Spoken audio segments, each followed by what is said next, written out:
Bonjour à toutes et à tous et bienvenue sur Éclaireur. Aujourd'hui, pour ce premier épisode, on va parler de la cellule.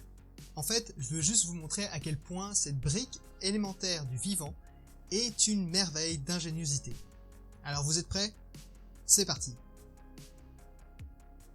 Qu'elles soient seules ou en groupe, les cellules constituent tous les êtres vivants sur Terre, avec des formes très variées, que ce soit les bactéries, les végétaux ou les animaux. Nous faisons partie de cette dernière catégorie, donc on va se concentrer principalement là-dessus. Vous êtes constitué d'organes et donc de tissus. Si on regarde un peu plus près, on va se rendre compte que ces tissus sont constitués de sortes de murs de briques, un peu chelous et toutes molles. Entre ces briques, on va trouver un ciment appelé matrice extracellulaire. Du coup, vous l'avez compris, les briques, c'est les cellules. Mais elles vont pas rester totalement inertes. Au contraire, elles vont se diviser, croître, acquérir des compétences et même mourir. Maintenant, prenons une de ces petites briques et observons-la d'un peu plus près. Très vite, on va se rendre compte que la cellule, c'est une véritable micro-usine. Je m'explique. Vous allez avoir des murs, des machines, des ouvriers et une tour de contrôle qui va chapeauter tout ça. Les murs, c'est ce qu'on appelle la membrane plasmique. Faut voir ça un peu comme une bulle de savon qui contient un liquide appelé cytoplasme. Cette membrane a permis pas juste de délimiter et de protéger la cellule, mais elle permet aussi d'échanger avec le milieu extérieur et d'écouter un peu les messages moléculaires qu'il y a autour d'elle pour induire un comportement à la cellule. Maintenant qu'on a posé les murs, on va poser les machines. Les machines, c'est ce qu'on appelle dans la cellule des organites. Ces organites, ils vont avoir une fonction bien particulière, comme par exemple la mitochondrie, qui est une sorte de mini-réacteur nucléaire qui va produire de l'énergie à partir de l'oxygène, issu de votre respiration, c'est même ça qui vous fait respirer là maintenant tout de suite. Et le plus important, on va retrouver le noyau, notre fameuse tour de contrôle. Mais qu'est-ce que serait une usine sans ses ouvriers? Parce que c'est complètement con d'avoir une usine, puis tu mets pas d'ouvriers, ça ne va pas tourner. Donc pour faire tourner tout ça, on a besoin de protéines. Ces ouvrières, elles vont être bien pratiques, parce qu'elles vont littéralement faire tous les travaux nécessaires à la cellule. L'ensemble des travaux possibles, c'est-à-dire toutes les réactions chimiques, c'est ce qu'on appelle le métabolisme. Le type de travail que peut faire une protéine va être déterminé en fonction de sa tête. Voyez une protéine comme si c'était une sorte de pelote de laine fait d'un collier de perles. Le collier de perles va être donc fait de perles qui vont être des acides aminés.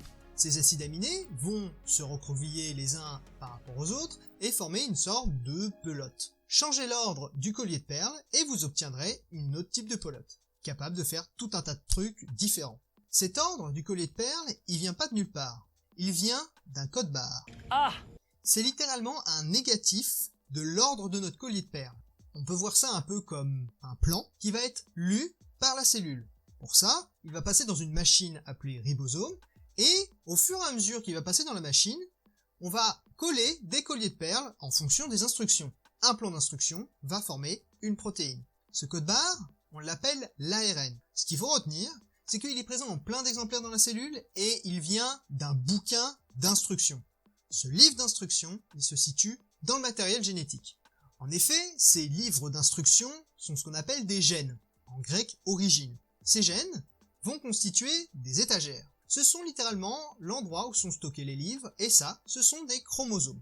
Elles sont issues de 23 étagères de votre père et 23 étagères de votre mère. S'associant par paire, vous allez avoir du coup 2 fois la même bibliothèque avec des versions de même livre. Ça, c'est ce qu'on appelle des allèles. C'est ce qui va être responsable de la couleur de vos yeux ou de la couleur de vos cheveux. Bref, l'ensemble de ces 46 bibliothèques va former ce qu'on appelle votre génome. Bon, votre étagère chromosomique, concrètement, elle a quelle tête? En fait, votre chromosome, il est constitué d'une très longue molécule d'ADN. Vous savez, cette fameuse échelle qui est toute torsadée. Si on regarde cette échelle d'ADN de plus près, on va remarquer qu'il y a 2 grandes barres de chaque côté et des petits barreaux au milieu. Ces petits barreaux, en fait, sont divisés en 2. Ils vont s'aligner, et ça de manière un peu spécifique. En fait, ces moitiés de barreaux, on va appeler ça des bases. A, T, C, G. Le A va toujours s'aligner avec le T, et le G avec le C. Maintenant qu'on a des lettres, on peut se dire quelque chose. On peut se dire, tiens, ça ressemble vachement à un alphabet. Et c'est littéralement ça. Si on prend par exemple une barre avec les moitiés de barreaux, on va voir qu'il y a une majuscule, des mots et un point. Ça, c'est ce qu'on appelle un gène. Une partie qui va être lue par les cellules pour pouvoir faire un code barre et donc partir dans la cellule en milliers d'exemplaires pour pouvoir fabriquer des protéines. Au lieu de prendre votre bouquin de base et de le trimballer dans toute la cellule, ce qui serait juste une consommation d'énergie folle et une putain de perte de temps, bah vous faites plein de copies, vous l'envoyez dans la cellule et tout le monde fabrique des protéines. Non mais sans déconner, la cellule, elle est juste...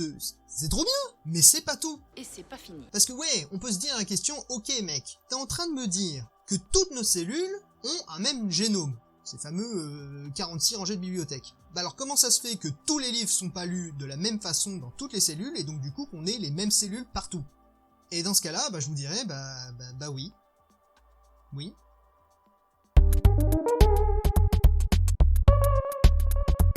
La réponse, elle est assez simple. Il s'agit de contrôle.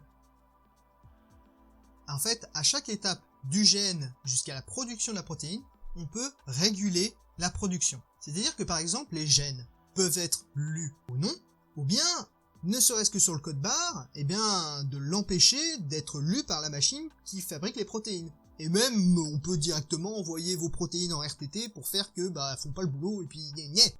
Quelle indignité. Du coup, la cellule elle a plein moyens de se réguler, et en même temps, c'est ça donc qui va déterminer si votre cellule de peau va être une cellule de peau, et votre cellule de foie va être une cellule de foie, par exemple. Wow. Right? Great. Amazing. Allez, gardez le cap sur la curiosité, je vous fais des bisous. A plus. Putain.